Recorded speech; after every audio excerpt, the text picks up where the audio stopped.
look who's back in town! Welcome home, sis. In a time of change, Aretha Gupta needs her own fresh start.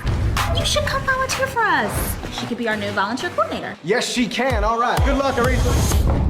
Okay, I need the number for City Hall, a map of Preston Park, and an inventory of campaign material. Look at you, large and in charge. But when love drops in unexpectedly, Hi. You going here often? Use that line often? To new friendships. Cheers. it will come from the one place she never imagined. You're the McCain volunteer coordinator? You seem surprised. Oh, Lord, if you had to suck face with a Republican, at least he's a cutie patootie. Now, they're making the race hotter than ever. The local Obama office better step up the game. The Republicans are desperate, so they have to throw everything out there. Democrats can be just as underhanded. So you admit the Republicans are underhanded. And it will push their relationship to the limit. This is the worst time of year for a romance. Everybody's so hopped up on campaign adrenaline. You set me up. You set yourself up. God, I love politics, don't you? But if they can cross party lines, So the rumor's true? No one can know about this. It'll be our campaign secret. they'll find the best sides of themselves. I don't meet all that many women that I'm interested in. So it makes me so special. The fact that you would even ask that question. Experience a story that happened during a revolution. Say something for the camera? Yes, we can! I've waited 85 years to do this. She joined the movement to be a part of history. But now she'll discover that when fate comes calling, you can't pick sides. Malika Sherwa, Brian White, Loretta Devine, Jerry Bednow, and Ruby Dee.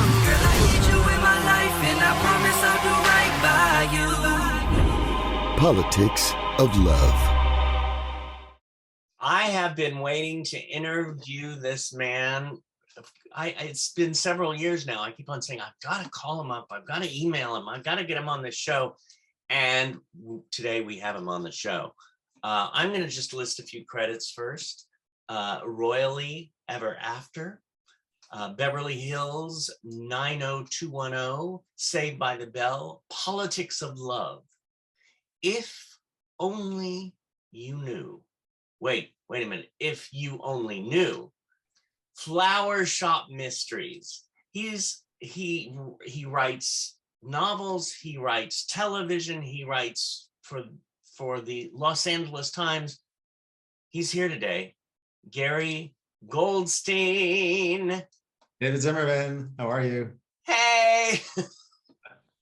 Did I say all those correctly? You did. And yeah, very proud of you so far. Thank you. I'm trying.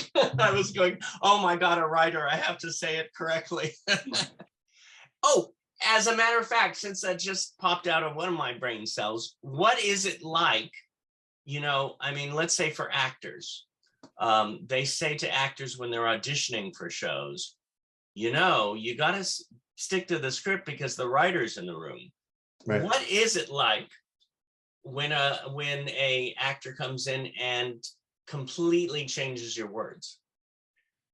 Well, hopefully not completely changing it. I've written a lot of plays and done a lot of work with a lot of actors in theater. Yeah. And one of the things that I've learned so much is that when you're in rehearsals with a play, let's say, you learn so much by working with a writer, learn so much by working with actors about what an actor can and can't say at a given moment. In other words, what you think you write a line and it'll flow off the tongue, but in fact it may not necessarily. And I've always been really fascinated by listening to an actor read a speech of mine, and it's like, I know it's not coming out right, and they'll be like, you know what, these two words are kind of hard to say together, and I just transpose them or change a syllable or whatever, and suddenly it flows. So I'm always really interested in that, and I like changing things so that it works for, as a writer, you just want what you write to sound and look as good as possible, for people to respond as well as possible. And particularly when you write comedy, I write a lot of comedy, every word, the accent on every syllable can make all the difference in terms of where you get the laugh. And there are times certainly where I've been on the set of a movie I've written, and I'm watching the actors do a scene and they're kind of reversing words. I've never been in a situation they just like make it up. But it's hard to remember all your dialogue, and sometimes they do, many takes and they get it at some point. There are script supervisors who'll yell out the right words. But let's put it this way: no writer generally ever writes something a certain way without really thinking it through and really figuring out why it should be said that way. And you write it I write for a certain rhythm, for a certain beat, for a certain kind of punchiness or whatever it is. And you just hope that can be duplicated. And, most actors do a great job with it. But like I said, I'm all for changing something if it means that it'll sound better and look better and make it more effective for an actor to say. Right. That's good, a good lesson for actors and for writers. And I know that a friend of mine was on the set too, and he had a certain way that he spoke, and that happened on the set too. It's like, oh yeah, they were very open to changing it, as long as it still had that same oomph to it. Right, and a lot of times, like an actor might read a piece of dialogue. Let's say it's a joke, and they don't necessarily get the joke. They're reading it, but I want them to ask, what does this word really mean? Or why is this funny or something? Because I've had experiences where they've been reading it and they're trying to, make it work and all that. And I'll say, did I write, and I'll put it on myself. I'll say, did I write that speech clear enough for you to work for you? And they'll go, well, I don't really understand what this word means. It's like, okay, well, that's fine. Maybe if you don't understand, other people won't understand. Let's change it and let's make it work. Let's find the joke for you that works best for you. So that's always very interesting. Writers, we work in a vacuum. It's just us and our computers and the voices in our heads. And it's great when you actually have an opportunity to hear actors read your words, and you really see there's a big difference between the voice in your head that's speaking it out and when an actor is trying to interpret it. Well, and what you were saying, and this was one of my questions down the list here, but you came out with it in the sense of collaboration, that it's so important to collaborate in that way. And it seems that I think it's a must almost. Yeah, well, good collaboration in writing, good collaboration, whether it's with a writing partner, whether it's with a producer, an executive you're working with, whether it's a director or the actors or whatever. The right kind of collaboration really takes something from, can take something from a B to a B plus to an A minus to an A. It just, everything builds and grows. And I love great collaboration. You hope that people have good ideas. Nobody's trying to make anything worse. They're trying to make it better. Right. But you have to, as a writer, one thing I've learned over the years of doing it, you've got to be really open to the world around you and what people are trying to say to you, because they may not always say it in a way that you are actually understanding or interpreting. But if you really look beneath the words and you try to filter it and figure out what's not working for them, you can find your own way to translate it and make it in your own words and make it work. I think writers, your initial response is always like, a defensive position or something, and it can't be that way because people are just trying to make it better. And if you disagree, you have the opportunity to say, well, I think that's an interesting idea. I don't necessarily agree. Let's try it your way once and see what happens. And you know what? Sometimes it works better. And again, it's all about it working better. If I'm working on a comedy and something becomes funnier because of something somebody says or does, I'm in. I love it, and I want the audience to be as entertained as possible. Yeah. Now, you said you've been mentioning comedy. Right. So you lean toward writing comedy more than drama? I seem to. I've written a lot of comedy in my life. I've written a lot of even stage plays that I've written that have drama to them or might be considered dramedies. There's always this sort of undercore of comedy, and it's not broad comedy. It's usually like that human comedy, that kind of recognizable comedy. The human foibles kind of thing. I mean, I'm not what's the word? It's not a punchline kind of thing necessarily. It's really more just like finding, kind of like turning something on its ear a little bit and finding the humor in a dark situation or whatever. So I've done a lot of that. I've written a lot of just straight on romantic comedies that it's all about the banter and being entertaining and fun and funny and but comedy in writing, comedy in movies or plays, whatever, television, it's really about the characters you create. It's not so much the jokes they tell or the words that they use or how they put two sentences together, but the character itself. When you write an interesting character with a lot of flaws and that are recognizable, and you can exemplify it, you can show it.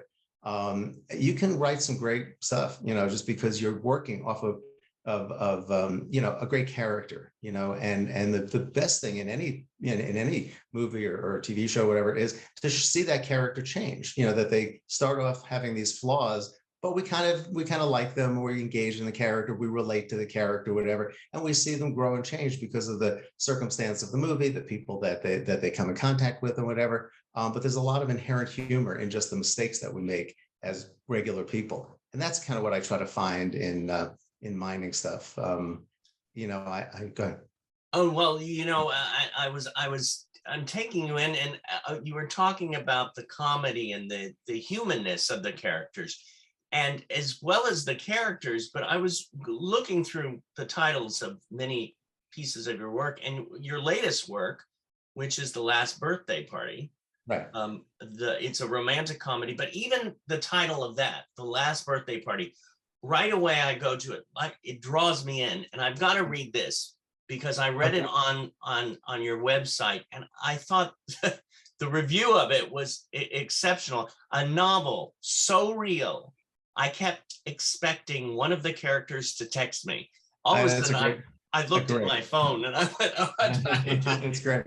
And then a poignant, honest look at a single cataclysmic event and the changes, the growth, and the recoveries that follow. You will think about The Last Birthday Party long after the final page. By Bruce Cameron wrote this from the right. New York Times. Yeah. No, it's a great quote, and I'm really honored by it. And I love that whole idea of somebody's going to text me. I'll just give a shameless plug for my book, The Last Birthday Party. It came out last August. We've been doing really well. It's funny because I didn't write it to be an out and out comedy. I mean, I called it a dramedy, and then as people would read it, they'd go like, "This is really funny." And I was, well, okay, and I'm glad you're laughing, you're enjoying it, but it's like and now I just call it a romantic comedy because it's about midlife crisis and all this, but it is very much a romantic comedy. But the humor in it really does come from just the things that are recognizable in our lives. And also it takes place in LA. It's a Hollywood story. The character's a screenwriter. And so I've been able to mine a lot of that kind of very ironic stuff that I've been through. And some of it is really funny. Anything that's kind of serious, you can kind of look at in a funny way too, without being disrespectful to certain topics. But yeah, I have the main character in it. He's also a film reviewer for the LA Times, like I am. But unlike me, he ends up losing his job, and that opens up this whole Pandora's box of work activity for him, that like his life turns around, and he ends up resurrecting an old screenplay that he wrote. And he starts rewriting it, and it becomes very successful. He has a success off of it. And one of my favorite scenes in it, not to give too much away, is that he goes into the meeting with the executive who's shepherding the script for the streamer that he sold the movie to, and in walks the director of this film, the would-be director. He didn't even know that the guy was going to be in the meeting, and it turns out he's somebody who directed a film that the main character gave a terrible review to a number of years ago. And the director knows who he is and says, "Aren't you the guy who gave me that awful review of such and such?" And I've been in that experience. I've been in that, not in a different way with not in that kind of situation, but in other situations where you're faced with somebody who remembers you and remembers your name and says, "You gave me a terrible review." And sometimes people are very gracious about it, because I've been on the side of being badly reviewed by somebody, and I'll meet somebody, and it's like, I understand it's an opinion, and sometimes it's, people are very gracious about it. Other times people are not. And this was one of those, and I kind of put the two potential reactions together and put it in this scene in the book, and it turned out to be very funny. So when you draw on real life and you can mine those moments, you can get some good comedy out of it. Is that where you get most of your creative bubbles from real life? I hope so. I think real life, if you just look around, you just live enough, and you're out there enough, and you look at enough people and people we know. I mean, I've patterned many characters after people that I've known in my life who may not recognize themselves in those characters, but they were the kind of the basis for it. Because we're all quirky and we're all interesting and we all do things that are memorable. And some people are a little more out there than others. I've written about my father.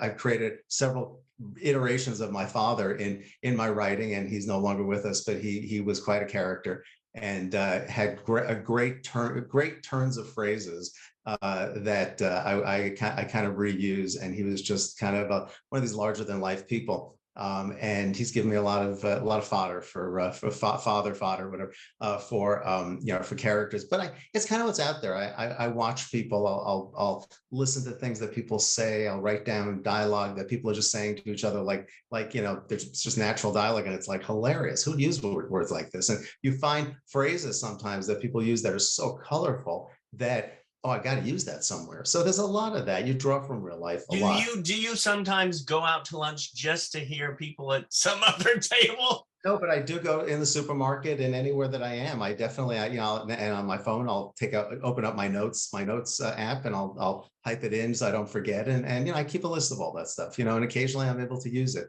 And it's fun and it's colorful. I think, one of the things as writers, like I said earlier, we work in a vacuum. So it's so important to have input from the world at large and to really be paying attention to what's out there, so you're not always in your head, but you can get into the heads of other people. And part of it is staying fresh and contemporary with themes that are out there now and the way things are said now. I look back on old scripts of mine and I may think they're good and even still saleable and well written, but if I was writing it today, I would say things a little differently. I would approach things a little differently. Certainly, the world has changed in so many ways that not everything you did at one point is what you would do, would be acceptable today, what would be considered smart or hip today. So that's a very important thing. Yeah, you're always drawing from the world around you. Yeah. Yeah, it's just there's so many things that are going. I'm hearing you say this and this and this. A couple of things came to my mind for those writers, those people who want to either write a script or a novel or even be a reviewer for a paper. Where would they start? Are there groups around? I've heard there are groups around like Los Angeles, but where would you say to begin? Yeah, it's a great question. I mean, when I was in college, I was I was a journalism major, and then I became what was called a broadcasting and film major. I went to Boston University. And the best class I took was Journalism 101, because it really taught me how to write very tight copy and to say the most in the fewest number of words. And especially in screenwriting, that it's very important in journalism, but especially in screenwriting, where dialogue is really all of that saying the most in the fewest words. If you're writing a novel, you have the flexibility to say more, to say a lot in a lot of words if that's what you want. But journalism, a basic journalism course to me is imperative if you're going to be any kind of writer. I just think it's so important, and you learn so much, and it helps you in your editing process and your thought process and all of that. Then I'm a big advocate of taking classes, screenwriting classes. I would vet them very carefully. There are a lot of, I wouldn't say charlatans, but there are a lot of I've taught screenwriting a lot. And what happens is that in screenwriting, you're selling the dream basically. And you have to be very careful about that, because people are sometimes so eager to succeed and do well that everything you say is taken so to heart that it's, you're not an oracle, as a teacher, you're just trying to suggest an effective way of doing something. And I was always kind of telling my students, just because I say it doesn't mean it's the only way to do it. It's worked for me. If you think it's going to work for you, then you try it. If it doesn't work, try something else. You have to be very, very careful with that, because and I'm sure you see it a lot with acting teachers. They're so, they're so black and white about stuff and so grand about things, when in fact, there are many ways to skin a cat. And it's very important to allow people the freedom to do what feels like it comes naturally to them, but give them kind of the track that their train can run on, so to speak. So that I would say anybody you're looking for a screenwriting class, vet the teachers, vet the group that's doing it, ask other people what they've thought of it. Is it productive? Do you want a class that you can actually finish a script in, or do you want a class that just kind of gives you the basics in screenwriting? I think writing a script in a class or with a group of people over a given amount of time is one of the great ways to get a script done, particularly in the beginning, because it's as if you're being hired to do it. I know when I'm hired to do something, I'm on a schedule and it gets done way more efficiently than if I'm just writing it for myself, because every one day can go into the next. And yeah, so if it's done, if I get it done, a week later, what difference does it make? Learning how to write on deadline, the adrenaline and energy that comes from that is very important. So yeah, I think classes are really great. There are great screenwriting books out there, and some of the classics. I love a book called How to Write a Movie in 21 Days. It came out years ago by Vicki King. It's a great book. It just breaks it down in the simplest way. It's so effective. There are really terrific books out there, older and newer. Get help. Do not do it on your own. If you've never written a script before, yes, you can read many scripts. You can watch a lot of movies, watch a lot of television, but I would say in the beginning, get some help. Don't do it alone. Don't do it in a vacuum. Now, here's a question too that some people might ask. What about people who are afraid to take a class or get help because they thought, well, maybe somebody will steal my idea? Well, that's always a big issue. And it's almost like when you're out there pitching an idea to a buyer, even if you're an established writer, you're pitching an idea. If you don't pitch the idea, nobody's going to know what your idea is. So you can register it if you feel that way. You can register with the Writers Guild, the Library of Congress, that kind of thing. But basically, out in the real world, out in a legitimate world, the world of legitimate studios and buyers and producers and all that, which is 99% of who you're going to be dealing with as time. If you're writing.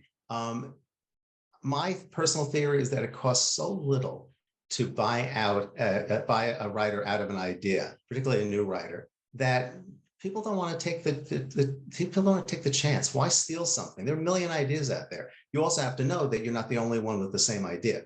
I had a laugh. I was thinking about talking to somebody about King Richard, the Richard Williams, Serena Williams. I love that. Venus Williams, great movie. And X number of years ago, just out of nowhere, I was pitching a couple of biopics to a producer who was looking for biopics, and I followed the Williams sisters, and I was like, they'd make a phenomenal movie. What a great idea for a movie. I never thought of it in terms of entering it through the eyes of the father, but it was an idea I had. I had a list of them, and I thought they would be fascinating to do a film about it, biopic about it.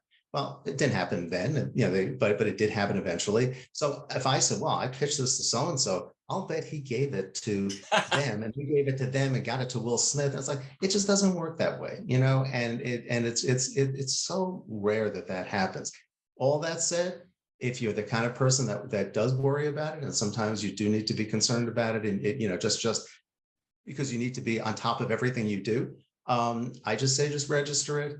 Make sure submit something through a lawyer if it's that kind of thing, but also just know there are not a lot of new ideas out there. I've written things that somebody else has another completely disconnected person has written and gotten made, let's say, and I had a script that was very similar, and it's like that person, this other person's script that's a similar idea got made, mine didn't. Maybe their script was better, maybe the timing was better. There aren't a ton of new ideas. And when you do have a very new idea, something that's so unique that people really can't say no to it, that's probably when they're actually going to pay you for it. But it's a bigger conversation, which is be very careful who you present material to, who you show things to. There are lots of fly-by-night people out there, especially if you're a new writer and you're not a Writers Guild member, let's say, or you don't have representation or something. You can be taken advantage of. So in general, you have to be very careful who you present your ideas to. Well, Performing Arts Studio West, which this is going out to, and the Meet the Biz program and YouTube land. We have actually at Performing Arts Studio West many actors who are dying to get into voiceover, and in fact, we have a few animators too. But I did see, I looked online, and The Last Birthday Party is now on tape too, right? It's an audiobook now, yeah. Audiobook. And right. It was Gary Bennett narrated it. Yeah. How did you or did you choose Gary? Did you go Yes. through an audition process? Not exactly. My publisher of the novel, called a publisher called Hadley House, they had submitted it to a audiobook company called Tantor Media, and Tantor picked up the book. They picked up the audiobook rights from us, and then they said, we will give you, we work with a lot of voice actors, you know, they've done like tons of audiobooks, and they said, we'll give you 3 voices, and see, you can pick the one that you think that you like best. And the sense was, and if you don't like these, there'll be more, you know. So they were very generous about that, because that's a world I personally don't have a lot of knowledge of. So I haven't listened to a lot of audiobooks. I certainly know enough actors with great voices, or excuse me, people who just have great voices, who could have done it. But, you know, that's this company's business. That's the pros. And I just, you know, I sold it to them, and I have to listen to that. So they sent me one voice to start. They said, we like this guy. Give it a listen. If you want to hear other voices, let's, you know, listen to other voices. I listened to this guy. I thought it was great. My whole thing with the book was, I just want it to be clear. You know, I want somebody who is just gonna, you know, because not every voice is always that clear, and you want somebody who's just got a voice that, you know, it's like a bell. You know, you just get it, and most voiceover people do. I mean, they're trained in doing that. Yeah. So I said, this is great. I love this guy. Let's just go with it, and we did. He did a beautiful job, yeah, it's very exciting. So now, for all the people, you know, what you do learn when you write a book is how many people don't read books. And you think I'm always reading a book, you know, I'm always in the middle of something, and I just, you know, I don't just assume that everybody reads books, but I'm in the book world so much that I'm around book lovers so much. And then when you're around people who just have gotten out of the habit of reading a book, whether it's a physical book on a Kindle, yeah. And, you know, attention spans have changed, and they can watch hundreds of hours of television, but, you know, there's something about sitting down and reading a book. And I learned that, and that was pretty interesting. But they're all like, wait, I can't wait for the audiobook to come out. I'm gonna, you know, pop it in when I'm driving in my car and all that. Whatever works, you know, whatever works for people. You know, again, you just want people to experience it.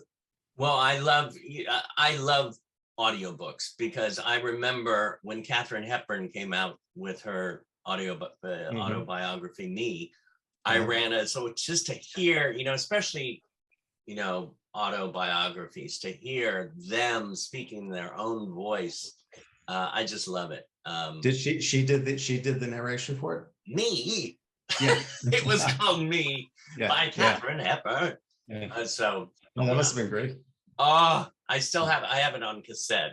But, and the other one that I loved was Jerry Jules' autobiography, and when she wrote it, they were saying, well, we're going to get an actor to voice it. It's like, what?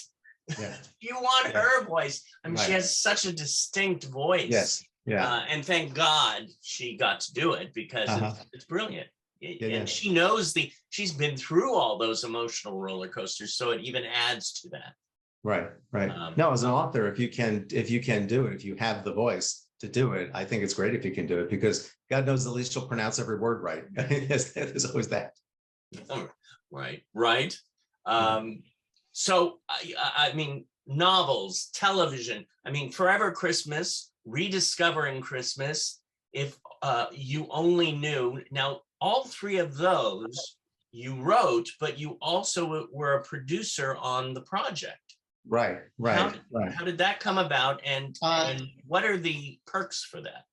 Well, it really varies from film to film. You know, there are all kinds of producers in the business. They're the creative producers. They're the people that bring money to the table, that get a producer credit. They're the physical producers, line producers. So the producer title can mean many, many things. I ended up getting a producer, for example, on Forever Christmas, which was in its first airing. It was called Mr. 365. It was written as a streaming film for a streamer called Passionflix, which is like a Netflix, but for women. Yeah. And it was produced through a Canadian production company. And I had the rights to the novel that it was based on. It was based on a novel written by a writer named Ruth Clampett. And when I read the book, I loved the book. And it's a story about a man who who it's about a lot of things, but at its heart, it's about a man who celebrates Christmas every day of the year. And he becomes the focus of a reality TV show. And they call him Mr. 365 because he celebrates Christmas 365 days out of the year. And then it's kind of like what happens from there. But when I read the book, I love the book. And it's like, this is absolutely a Christmas movie. And I had written a number of Christmas movies at that point, and wanted to, so I optioned the book. But it took a couple of years, took about 3-4 years of trying to sell it until I was able to set up the book as a movie, and then got hired to adapt the book myself. So because when you bring a property in, you are kind of eligible for some kind of producer credit. In that case, it was an executive producer credit. I think executive producer. So I didn't really do much beyond bring the book in, but I wrote the script and I had some say in some of the things. But it was not like I wasn't hiring the actors or doing anything like that. Sometimes it's just an extra perk, and rarely, depending upon what the movie is, it doesn't mean there's even much money behind it or anything. It's just really to honor the work that you've done. On Rediscovering Christmas, I got an associate producer credit for a different reason. If You Only Knew was a feature film that I wrote that came out a number of years ago, and I got it on that for a different reason. But it's all because of work of sometimes it's like extra work that you do on a film that beyond the script that wasn't necessarily planned, but it just happens, and they do something to be nice. But I'm a writer at heart, and I do my own version of producing, just trying to find homes for different work, and my goal is just to get hired to write things that can get made, however that ends up happening, whether it's a pitch, whether it's having a book, whether it's having a script, whether it's being asked to do something, to write something. So really, whatever it takes. Well, it's interesting too. You wrote many Christmas films, right? And you also, I wrote this note that that you wrote a Memento Park, which is connected with the Holocaust. Right. Well, I optioned a book. I found a novel a few years ago called Memento Park by a really wonderful writer named Mark Sarvis. And it's an amazing story. It's a fictional story, but it's kind of based in a certain amount of truth. And it's about an actor living in LA who is kind of drawn into this mystery about his family through a piece of art that's recovered from the Holocaust. And it's kind of the story about how he learns all about his family through the history of that painting. But it's also about the relationship he has with his father, who had escaped the Holocaust as a very small child, and how the painting was all kind of connected to that period of time. And it takes the writer back to Hungary, to Budapest, where his family is from, and all of all the layers of the onion that he has to unpeel to get to the bottom of why his father is so negative about this piece of art, and why he wants his son to have nothing to do with it, and not to inherit it, and not to take the money for it. It's almost like it's cursed, and it's kind of like he has to explain what it is. It's a wonderful book. Great part for an actor around 40, a crusty old dad about 80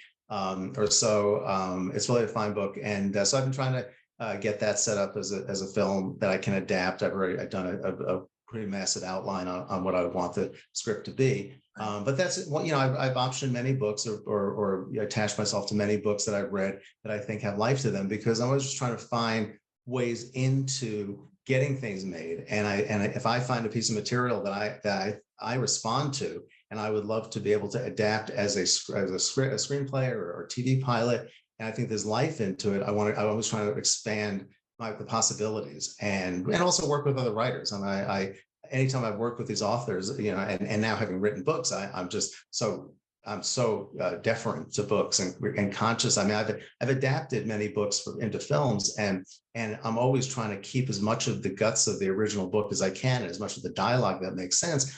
Unfortunately, not every book is structured as a film. Right. So you have to kind of do a lot of rejiggering, a lot of compression. I'm actually right now adapting my book, The Last Birthday Party, into a screenplay. And it's a fascinating process because, I know every step of this book and every word, but I'm having to just cut, because you're trying to really boil it down to the essence of what we can visualize. And it's pretty interesting. So how do you cut down a book without losing the heart of it, but still keeping the story alive and the characters as vivid? And in Last Birthday Party, much of what goes on is in the main character's head. which is probably some of the most entertaining stuff in the book. So how do you bring that out? You have to kind of turn it into dialogue in some respects, or just lose it all together. But you want to keep the feeling of it. You want to keep kind of the vibe of what's going on in that character's head. And that, like I said, that's where a lot of the humor in the book comes from. So it's a fascinating process. That's interesting. You said too, keeping it inside the character's head. It brought me to the film from the 70s, Up the Sandbox.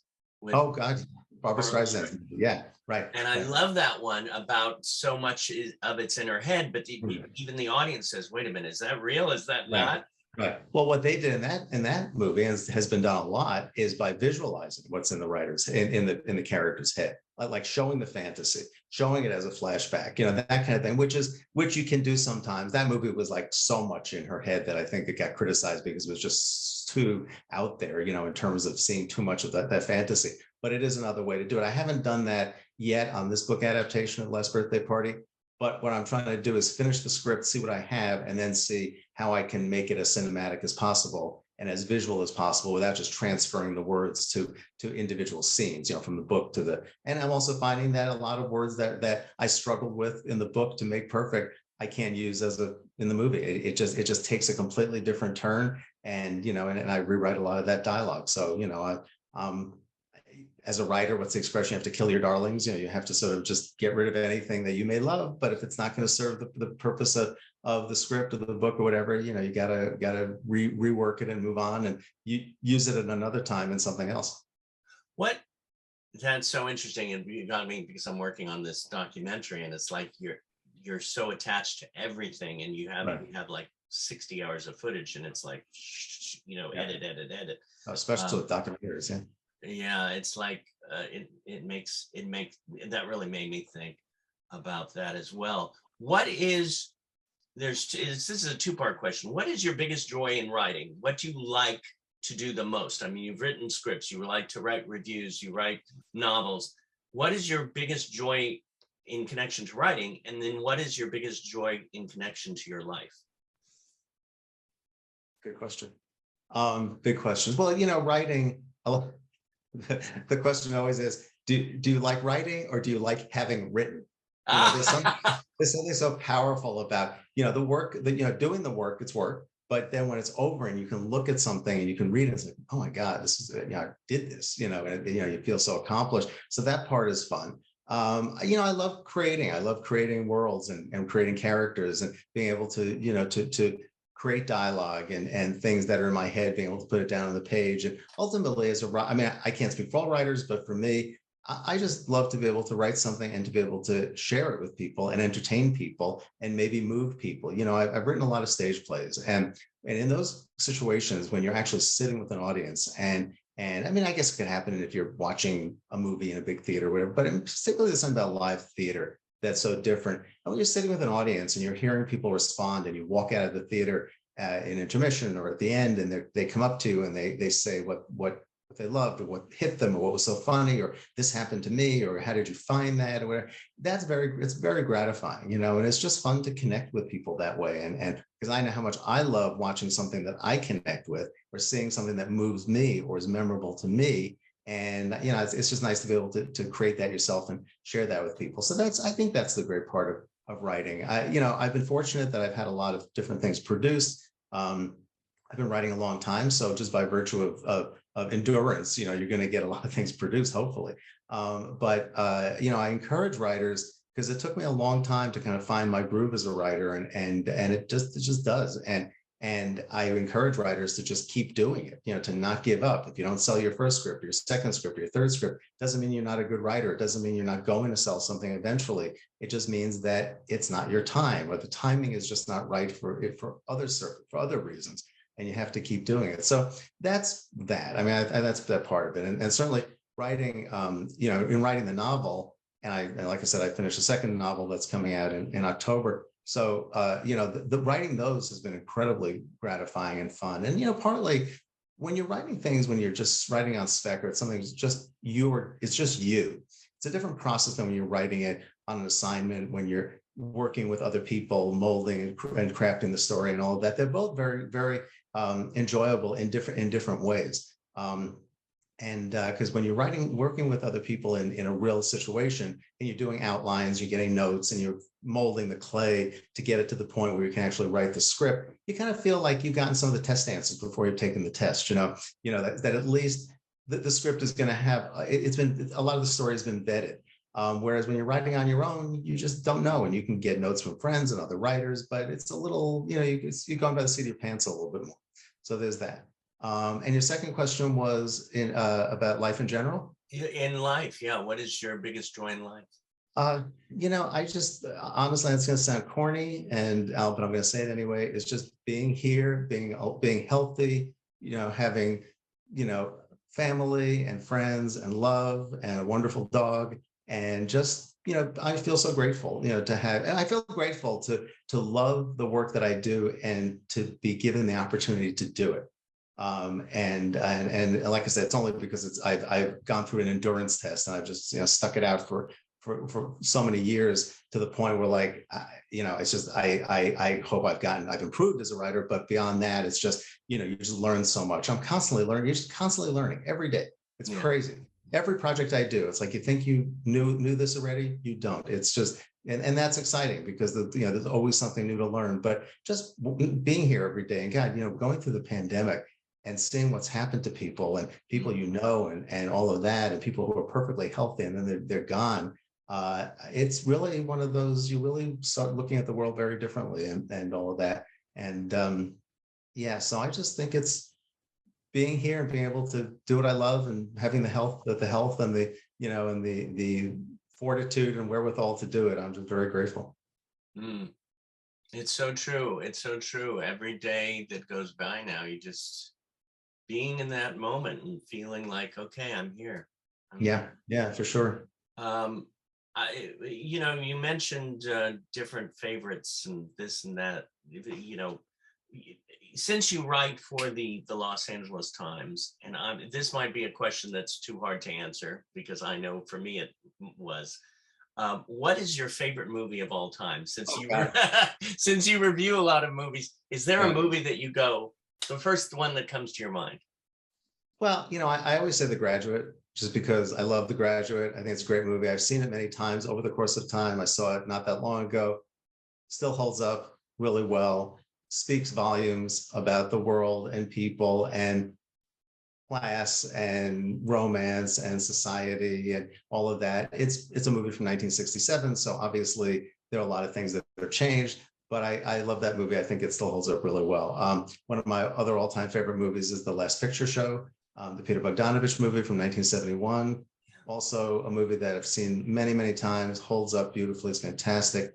Another one of my favorite, I can only give you favorite movies. I can't give you the favorite, because I can't insult all my babies, that I love. But I love the movie Alice Doesn't Live Here Anymore, which is just, with Ellen Burstyn. It's one of my favorite movies of all time. I'm a big fan of there are two comedies that I love to death, which is Fast Times at Ridgemont High and Risky Business, which are just, two of my favorites. I think Risky Business is not only a great comedy, beautifully made, but, just so the cinematography and the music, and it's just technically such a fantastic movie.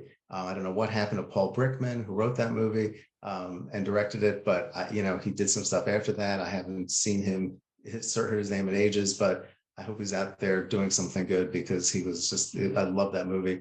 I love a movie called Postcards from the Edge, based on Carrie Fisher's book. I could watch that movie anytime, any place. It's just hilarious. What else? I love a little movie called In Her Shoes, with Toni Collette and Cameron Diaz, based on the book by Jennifer Weiner. Shirley MacLaine is in it.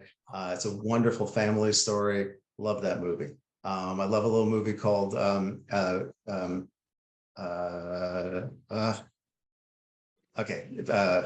I love it so much I can't remember the name of it. I know, I get that way too. Amy Irving and Peter Riegert, Crossing Delancey. Yes. A great film. So there's that. Certainly from the past. I think Casablanca is a great film. I think Sunset Boulevard is really one of my all-time favorite older movies, from that classic period. Double Indemnity, they're great movies. There are movies that just so speak to me more from from as I got older, like, so like kind of grew up around them and sort of got older with them, speak to me a little bit more. But I'm a big fan of 1970s movies. I think they're really, they just never made them the same again. I watched Taxi Driver recently, which was really another one of my all-time favorite. Didn't quite hold up as well. It's a beautiful movie. It's so well acted, but the script didn't hold up as well for me as I would have liked, mostly because things have changed so much in the world that some of it was just a little, what would be considered pretty offensive today. But still an amazingly made movie, incredible acting, so much good stuff in it. But I love Network. Network's a great film. Network, if anybody hasn't seen it recently, just watch it. It could have been made yesterday. It's just, it is so frighteningly timely. It's a great film. So I want to go down that window right now. But the neighbors might complain, as my mom would say. I remember meeting you at the disability scene, right, the Writers Guild, for the Writers Guild and their annual get together. How did you get involved with that? Well, I've been a Writers Guild member for a long time, and I for many years I headed up the Writers Guild LGBTQ Writers Committee, and I was one of the founders of it, and was the chair for many years, and a co-chair for the last few years. And one of the events that we came up with was an event called the Gay Scene, and it became the LGBTQ scene. But it was basically people, Writers Guild members, sending in LGBTQ themed short scenes from movies they've written, from TV pilots, from a book, from a play, anything that actually said something in about 5-6 minutes. And we would vote on the 10 or 12 best scenes, and we would stage them, over the course of one night, with professional actors, and all the writers who direct the scenes, and we would just go one after the other, just read them in performance. And we did that for many years, and we haven't done it since the pandemic, of course. And then,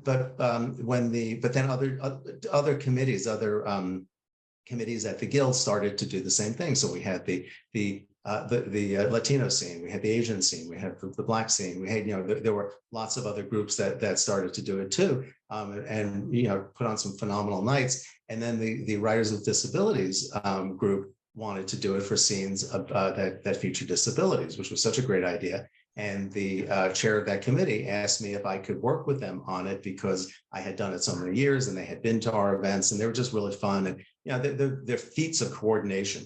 So after you've been through it enough times, that it's really I learned a lot, and I really want to share that. So I came on to work with them and help them organize it. And then I directed half this. Every year I come and I direct half the scenes. They have somebody else direct the other half of the scenes, which is so much fun. And I have to say that it really opened my eyes a lot to including disabled characters in things that I write, or encouraging other people to do so. And also what I learned is that there's so many different kinds of things that are considered disabilities. I mean, growing up, what do we consider a disability? We considered blindness, deafness, those kinds of things. But there's so much now. ADHD is a disability. Depression is a disability, all those kinds of things. So we've learned a lot. It's really expanded the whole idea of what means disability, and how many people really do have one disability or another. So yeah, I got involved with it. I think I did it 3-4 years in a row. We did do it, as you know, we did it as a Zoom event last year, maybe the year before, maybe in 2020. But hopefully we'll all be able to start doing them again as in-person events. But it was great. Wonderful actors. The scenes were good. I actually wrote a few scenes that were in as well, that were performed, which was really fun to direct my own scene with for the group. And I love the people who run that committee. So yeah, it was a great experience. And then you came on as the casting director. It was fun. It was fun. And they called me up, and I said, okay, and just dove into it. And yeah, you brought in some great people. Love it. I love it. I love finding meat and potato actors, and with dessert too. I could keep on. There's questions are going on, but I do have to say again, the titles of your work. This magic moment. We have these magic moments. We have I even see love behind you, but then it's what's This magic moment. That's a movie I wrote. Then I wrote a movie called Politics of Love. Politics This of was a Love. Hallmark movie based on a screenplay I had written many years before, and I sold it to them ultimately, and we transposed it into a Hallmark movie. This is a movie that came out, it's about 10 years ago now, called Politics of Love. Let's see if we can get the whole thing up there. Right. It's a rather provocative poster, but it was an independent film, so we could do what we wanted. And it's a really fun movie. It's available on Amazon. It's set right before the 2008. It was made after this, but it was set right during the 2008 presidential election. Set in this small town of Florida where the Democratic representative, the woman who runs the Democratic headquarters in the town, which is right across the street from the Republican headquarters in the town, they fall for each other. And right during the frenzy of the election, they have to hide their romance because it would look so bad.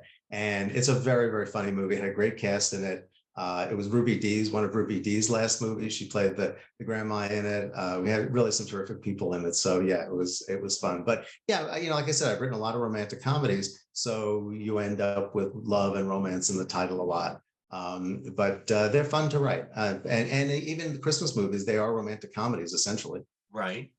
And, and the other title that came up to my mind too, when I read it, and then I read what it's about, April, May, and June. Right. And it's not the months, it's three women. Right. Well, that was a stage play that I wrote. It was actually on 5 years ago. Right now, the middle of March, middle of April, it was on at a theater in Beverly Hills called Theater 40, which is a great. And theater. You won 5 Broadway Award nominations. Yeah, we got a lot of attention for it. It's a wonderful play. I was very, very proud of it. And it's about 3 sisters in their late 40s who are a year apart, and were named April, May, and June. And they convene at their late mother's house, the house they grew up in, to get rid of, finish packing up the house. They've done a lot of it. It's the last day that they're going to pack up what's left. And they discover something about the mother that they never knew in some letters that they unearth. And it completely upends their image of who their mother was in a very good way, in a very intriguing way. And it's a story about how each of the daughters, they're very, very different women, and they each had very different relationships with the mother. And this revelation completely kind of changes a lot of their feelings, and ultimately for the best, about their mother and who that woman was, and the respect that they wanted to have for them. And they also heal their own relationships as sisters, as these 3 very different sisters along the way. So it was really fun. It was a great experience. It was definitely, like I said, it was one of those experiences when people came out of the theater, everybody was like, oh my God, I'm one of 3 siblings. I'm the one in the middle. I'm the older one. You got that right. And that was so funny.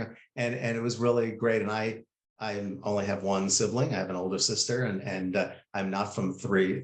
I have 3 first cousins who are sisters, and they're like 3 years apart, but I didn't really pattern it after them. It was just a creation. Actually, I came up with the title of April, May, and June before I did anything.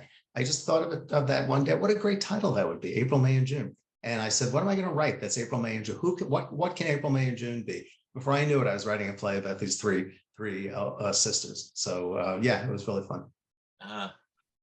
It grabbed me when I first read it, and then when I read the next sentence, I was like, "Oh, 3 sisters!" Yeah, it's very fun.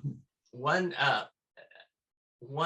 question that was asked in the acting class I used to take from the wonderful Corey Allen from Rebel Without a Cause and Star Trek: The Next Generation. The question that he would ask is, "What do you want the most at this moment in your life?" Big questions.